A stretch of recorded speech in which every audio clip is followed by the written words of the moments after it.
श्री स्वामी समर्थ. तर कोरडी देवपूजा कशी करायची जेणेकरून तुमचा वेळही वाचेल आणि घराला दोषही लागणार नाही, त्यासाठी आजचा व्हिडिओ नक्की पहा.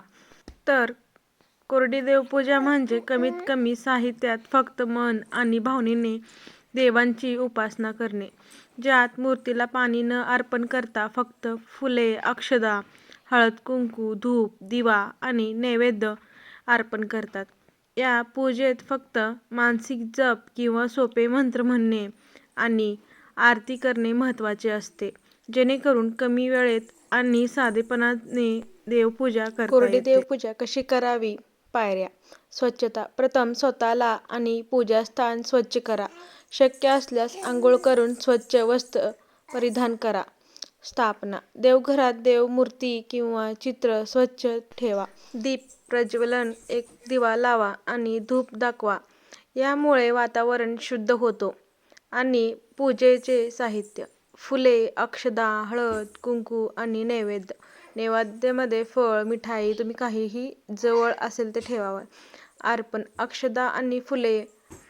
मूर्तीला किंवा चित्राला अक्षदा आणि फुले अर्पण करा. हळद, कुंकू. हळद आणि कुंकू अर्पण करा किंवा तुम्ही अष्टगंधही करू शकतो. धूप, दीप, धूप आणि दिवा दाखवा. नैवेद्य: फळ किंवा साधे अन्न अर्पण करा. मंत्रोपचार. जप. तुमच्या आवडीचे सोपे मंत्र, उदाहरणार्थ ओम नमः शिवाय, श्री स्वामी समर्थ, श्री राम, जय जय राम, श्रीराम, किंवा हे गणपतीचे मंत्रही म्हणू शकता. नामस्मरण करा.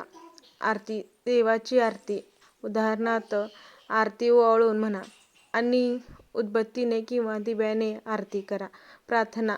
हात जोडून देवाची क्षमा मागा आणि मनोभावाने प्रार्थना करा. प्रसाद. नैवेद्य देवाला अर्पण केल्यानंतर प्रसाद म्हणून वाटून द्या. महत्त्वाचे मुद्दे. भाव महत्त्वाचा. कोरडे पूजेत भावना, श्रद्धा सर्वात महत्त्वाची असते. वेळेची बचत. ही पूजा कमी वेळात होते, म्हणून कामात व्यस्त असलेल्यांसाठी उत्तम आहे. साधेपणा. यात जास्त विधी नसतात, पण देवाची उपस्थिती अनुभवता येते. कोरडा म्हणजे पाण्याशिवाय. मूर्तीला पाणी शिंपडणे किंवा अभिषेक करणे टाळले जाते, पण बाकी सर्व उपचार केले जाते.